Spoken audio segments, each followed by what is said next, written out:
and welcome to Voices of the West. Today we are honored with a guest of Duane Boehm, who has frequented the #1 spot in Westerns for, long time now. I believe you're on your 25th novel. Yes. Yeah, so frequent runner all the way up to the top on everything. So thank you for joining us today. I appreciate the opportunity. Well, thank you for having me. Ah, very much so. So describe yourself a little for us. Okay. Well, I grew up on a farm outside a little town called Petersburg, Illinois.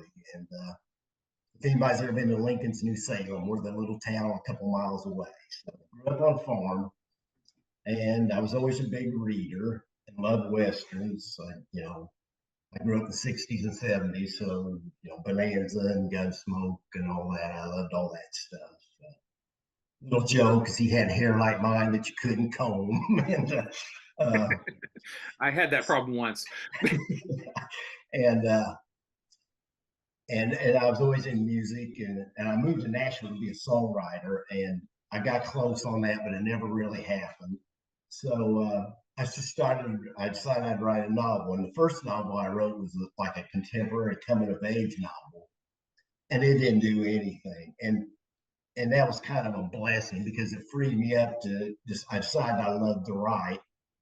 And so I thought, well, if nobody's going to read it, I'll just write what I want to write. So I decided I'd write a Western, and it took off, and that's how it all started. So. Very good. What do you think makes a great Western? Well, you got to have action, obviously. And I'm big on characters. I like rich characters, and you got to something on the human condition. I like to get in there too, make a statement on the human condition. I think all that's to make it stand out. Yeah, Westerns tend to hit on universal themes like that on a regular basis. Yes, they do. That's what I try to work in there anyway. So. Very good. If someone were to start, we're on book 25, if someone were to start reading your books, where do you suggest they begin? What would be your favorite child amongst all 25? Well, if you like series, I like, Last Stand, the first one I wrote. There's 8 books to that and a prequel. So, I probably didn't know what I was doing, but I think I got it anyway. I like those a lot. If you like standalones, there's one called What It All Comes Down To, and another one, Trail to Yesterday. I like those books a lot. I think, there's a lot going on in them, a lot of action and a lot of character development. So I'd say those 3, any of those would be a good place to start. Excellent. What do you think today's readers are looking for in a Western? Well, obviously to be entertained, but I don't know if it's changed a whole lot over the years. I mean, maybe you got a little bigger palette these days you can work with, but I think they still like a good story with characters that are working through something. That's usually what mine are, and realism. Sometimes you read a book and the guy comes off as Superman in cowboy boots, and I try to stay away from that. And I think readers appreciate that. You keep it real. So. Don't have 6 shots left in your gun and you kill 10 people. Yeah, that's right. That's right. You never reload. So. Who needs to do that? Yeah. When did you know that you had a talent for writing Westerns? Well, I guess when I put Last Stand out there, I had no expectations whatsoever, and it started to take off, and I got good reviews on it, and it seemed to resonate with people. So positive feedback goes a long ways to making you feel like, maybe you're doing it right. So that's how it just kept going with it then. So excellent. was a good thing, and certainly positive feedback means people want to buy the next one, and that builds on itself, and you have a nice audience going very quickly. Yes, yes. I've been lucky on that. I think so, they've been loyal to me, and they took a chance. That's one thing I think is good about the Western reader. They take chances on new writers, Hmm. uh, and that's a big thing. So, Yeah, yeah, and when they find something, they like to go through the whole series and see what all's being written. yes, So yes, get they them do. get them hooked on book one, and away you go. Yep. What do you think is the most underexposed or underdeveloped part of the Old West in terms of storytelling? What has not had enough attention paid to it? I would say women, except for Western romance, but that's kind of a different thing.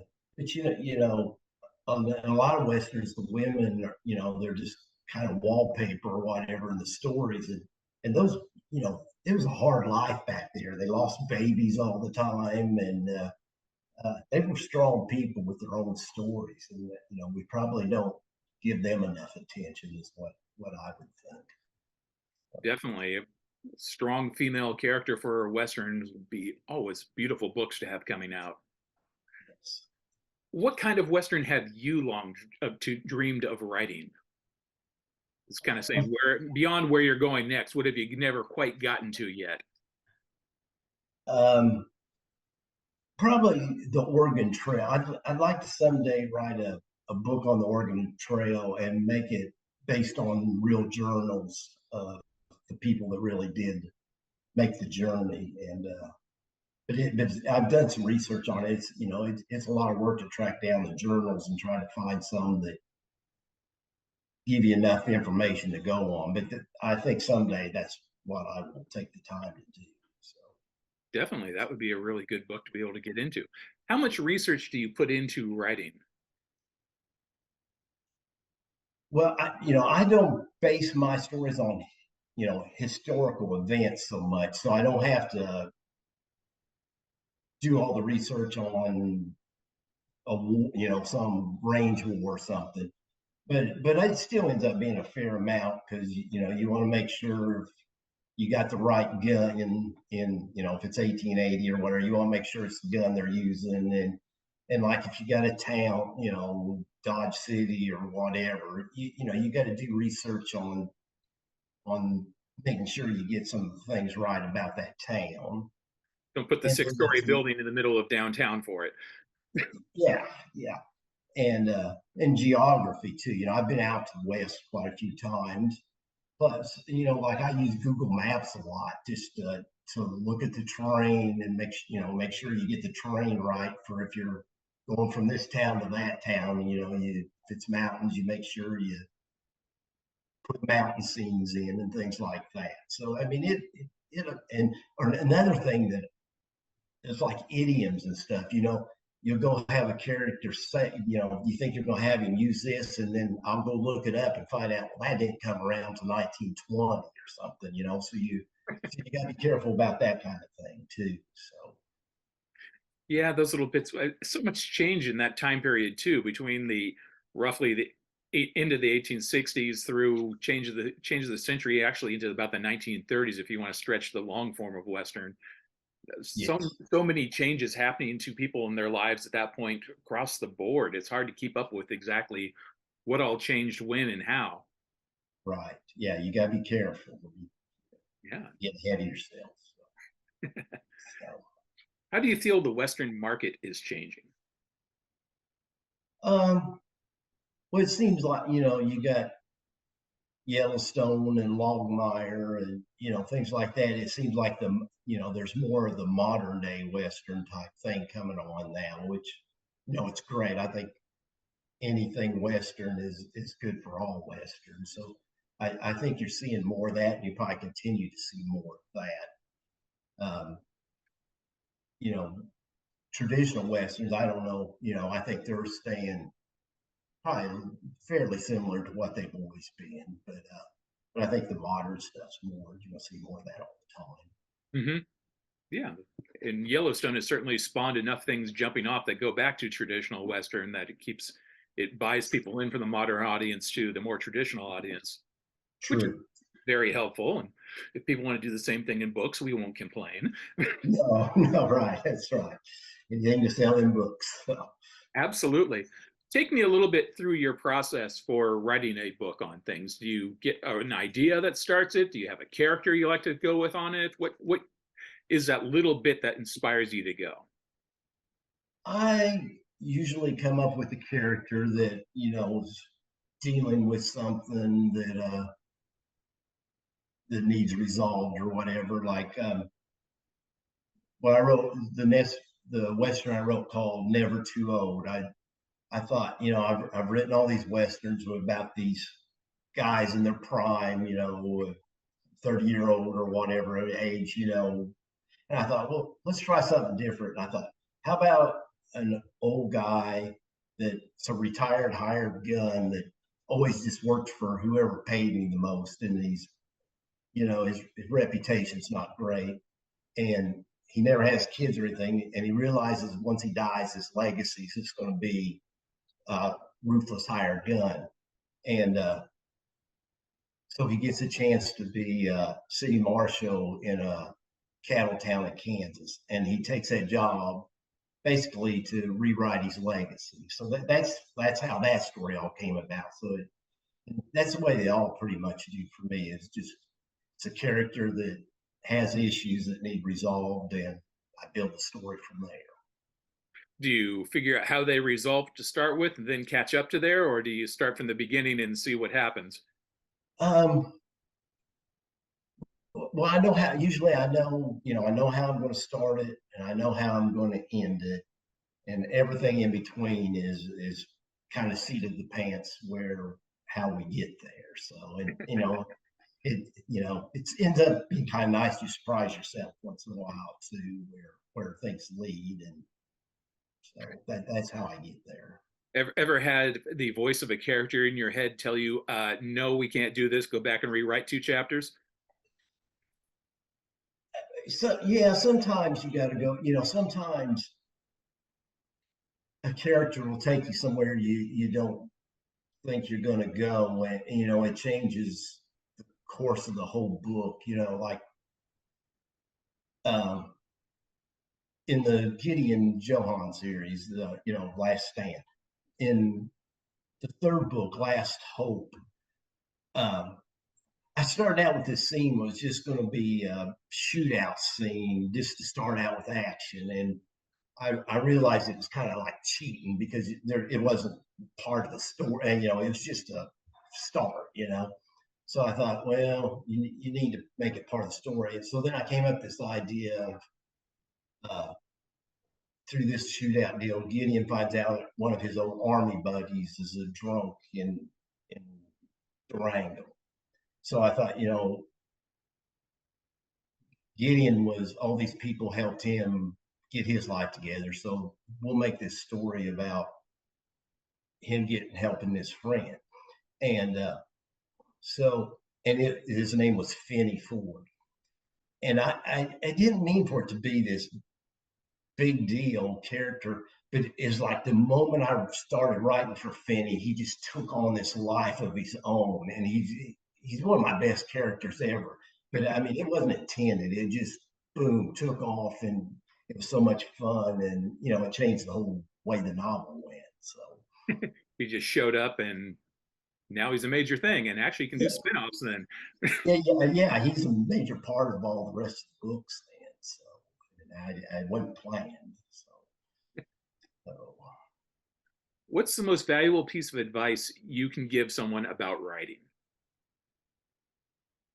well, I think you got to read a lot. I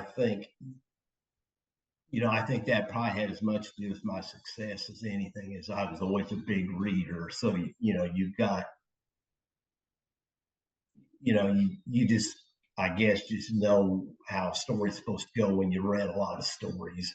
So I always think being a big reader's good. Get a good editor.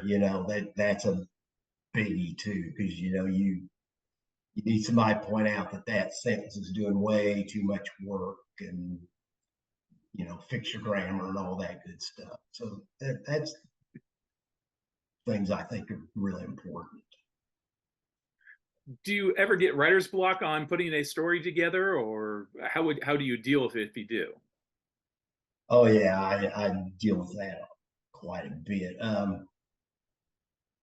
I'll get hung up on a scene or something, and I just kind of got to let it percolate for a while. And yeah, I can't, if it doesn't work for me to force it. You just gotta kind of sit back, and it'll eventually just pop in there. Okay, oh there, the light will come on. That's what I need to do. But yeah, I get hung because I try to keep this everything real. And sometimes I afraid, okay, if I do that, that's just too coincidental or too much of a feat to pull off. So I have to pause and till it comes to me the way to do it right stuff. So when you first started writing, you said that, well, it didn't really go anywhere, but you were glad about that because you just go up and write anything that you want then after that. Do you still basically write whatever you want, or do you have the reader in mind when you're writing nowadays? um I always got to please myself first. I haven't ever written a book that I just wrote just to target an audience or anything. So I'm very aware of the audience when I do write, but I got to please myself first. I've never written one that was just to sell. I always, it's something that I wanted to say every time. So Very good. Have you ever done a co-write with someone? no, I've never tried that. I would think that would be hard. But It's my understanding it takes a little bit. You got to find the right kind of person that is able to get with you and be able to collaborate back and forth on things. But we end up with a lot of co-writes going with us, and a lot of them come out quite successfully. But yeah, if that's the same way, like songwriting. Back when I did songwriting, I co-wrote on that, and it's one of the things that either worked or it didn't work. It's you either have the chemistry or you don't. indeed. um, what are you working on right now? I'm working on a book right now, and it's a woman and her son that are running from an abusive husband situation. Ah, So yeah, like it's I think it'll be a little different than a lot of them anyway. So it's been a challenge, right? Because it's uh, you're trying to get enough action in there where it's basically just running and stuff like that. But it's coming together. So I think it'll good. be interesting. So, Excellent. Well, where can readers learn more about you and your books? probably just go to I got a WordPress uh, website, but it's not that great. Probably the best thing is just go Facebook and go to Duane Boehm author. That's where I keep things up to date more than I do the website. So I'd say that's where I post stuff more than anything. Excellent. Well, thank you for taking the time to join us today. Appreciate all of your insight into the Westerns and the process of writing them. And love to have you back on some other time as well. Well, thank you for having me. I really appreciate it. A distinct honor. Thank you so much.